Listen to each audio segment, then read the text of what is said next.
isa sa mahirap na requirements dito kay Facebook is yung 60,000 minutes views, no? So, kapag na-reach mo na ito, so that's the time na possible na ma-set up mo na, no? So, kagaya nitong aking account, guys, kung makikita nyo, so, sa mga nagtatanong kung paano mag-set up ng in-stream ads, no, kapag na-hit mo na yung criteria for monetization. So, mula dito guys sa inyong Facebook account or inyong Facebook page account, so punta lang kayo dito sa dashboard, click nyo lang yan, dashboard. Then, once na-click nyo yung dashboard, so, scroll down nyo lang. Kung makikita nyo yan guys, so may nakalagay, you're eligible to start earnings with in-stream ads. So, click mo lang yan.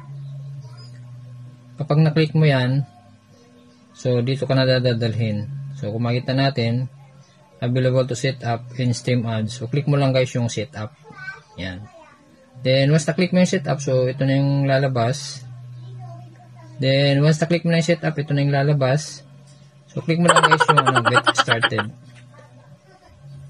Then, after mo maklik yung get started, so, dito guys, mamimili ka lang kung alin dito yung account na ililink mo, yung in-stream ad monetization, no? So, since guys, ako dito meron akong tatlong payout account. So, ang piliin ko dito guys, itong pangalawa. Ito. Yan. Click ko lang yan. Then, click mo lang yung next. Then, hintayin mo lang guys. Naglo-loading lang siya.